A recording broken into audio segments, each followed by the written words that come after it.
Cockroach जनता party के विरोध प्रदर्शन और पुलिस कार्रवाई पर कांग्रेस सांसद शशि थरूर ने बड़ा बयान दिया है।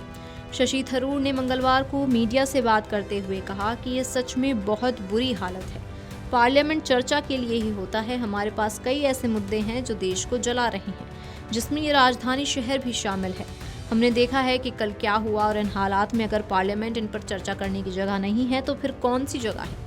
मेरा मतलब है, मुझे आपको बताना है कि सरकार इन चीजों को लेकर बहुत जिद्दी हो रही है। मुझे लगता है कि स्पीकर को बस मामला अपने हाथ में लेना चाहिए और पार्लियामेंट में इस रुकावट को पूरी स्थिति पर खुली चर्चा बुलाकर हल करना चाहिए। स्टूडेंट प्रोटेस्ट, भूख हड़ताल, लाठी चार्ज, हिंसा, 100 लोग राम मनोहर लोहिया अस्पताल में हैं।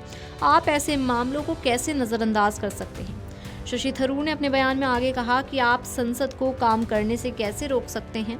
सरकार का रवैया बिल्कुल गलत है। मुझे लगता है कि सरकार को अब तुरंत सदन में चर्चा करानी चाहिए।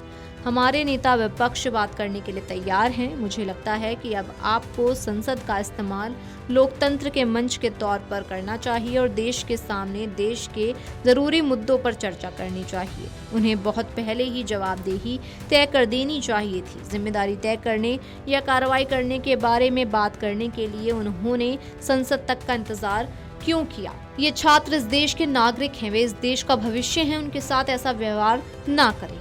सीजेपी के विरोध प्रदर्शन पर कांग्रेस महासचिव सचिन पायलट ने भी बड़ा बयान दिया। उन्होंने कहा कि नौबत यहां तक क्यों पहुंची? हमारे देश के बच्चे लंबे समय से इसकी मांग कर रहे हैं। पहले कोई नाराज नहीं था और सरकार को उनकी चिंताओं पर ध्यान देना चाहिए था।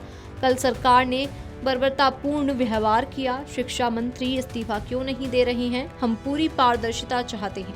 हम पूरे देश को भरोसा दिलाना चाहते हैं कि हम संसद में उनके मुद्दों को जोर शोर से उठाएंगे। तो ये नौबत क्यों आई? हमारे देश के बच्चे, हमारे छात्र, हमारे नौजवान, उनका कोई एजेंडा नहीं है। वो अपनी बात को रखने के लिए लंबे समय से गुजारिश कर रहे थे, मांग कर रहे थे, हड़ताल कर रहे थे, धरना दे रहे थे। सरकार ने कोई संवाद नहीं किया, कोई चर्चा नहीं करी और सरकार की जिम्मेदारी बनती है। पहली बार ऐसा नहीं कि कोई आक्रोशित था या आंदोलन करना चाह रहे थे या धरने पर बैठे हुए थे। सरकार की जिम्मेदारी बनती है कि वो आके उनसे संवाद करते, उनकी बातों को सुनते, उनकी मांगों पर गंभीरता से विचार करते। और हकीकत ये है कि इस देश में जो शिक्षा प्रणाली है वो ध्वस्त हो चुकी है। ये प्राइवेट ट्यूशन, कोचिंग सेंटर जो माफिया बना हुआ है, पेपर लीक करना, फिर पेपर कैंसिल करना। अब नीट का एग्ज़ाम दोबारा दिया, उसमें 2 लाख बच्चे कम अपेयर हुए, तो उनका तो मौका चला गया। तो ये जो अविश्वास पैदा हुआ है पूरी शिक्षा प्रणाली को लेकर, उसमें लोगों के अंदर बहुत आक्रोश है। और कल जो सरकार का रवैया रहा, जिस प्रकार से उन्होंने बर्बरतापूर्ण व्यवहार किया, आंसू गैस के गोले छोड़े जा रहे थे देश की राजधानी में, हजारों हजार बच्चे वहाँ आए थे अपनी मांग मनवाने के लिए। तो ऐसा क्या है कि शिक्षा मंत्री इस्तीफा नहीं दे सकते हैं? अगर उनकी नाक के नीचे लगातार पेपर लीक हो रहे हैं और कोई जिम्मेदारी लेने को तैयार नहीं है, स्वाभाविक रूप से पब्लिक में एक एंगर था। और हमारी पार्टी हो, पूरा विपक्ष हो, पूरा देश हो, ये चाहता है कि यहाँ पर अकाउंटेबिलिटी हो, ट्रांसपेरेंसी हो और आश्वासित करे कि भविष्य में इस प्रकार की कभी पेपर लीक या इस प्रकार का भ्रष्टाचार नहीं होगा।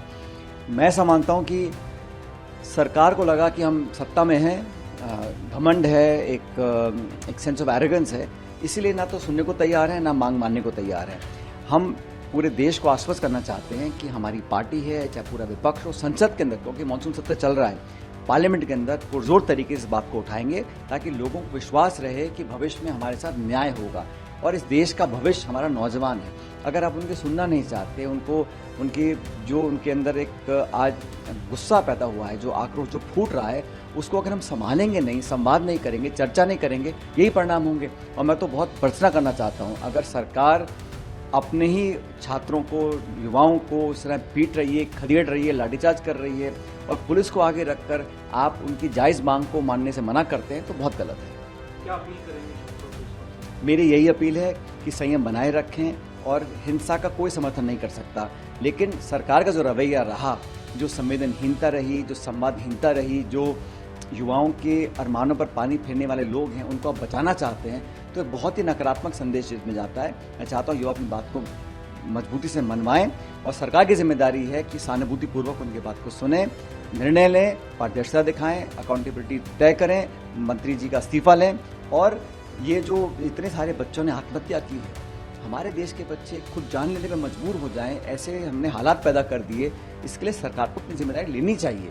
और मैं उम्मीद करता हूं कि सरकार अंत में जनता के दबाव के सामने झुकेगी और नौजवानों की हमारी मांगों को मानेगी। गौरतलब है कि सोमवार को सीजेपी के संसद मार्च के दौरान पुलिस और प्रदर्शनकारियों के बीच तीखी झड़प देखने को मिली थी, जिसमें कई लोग घायल हुए।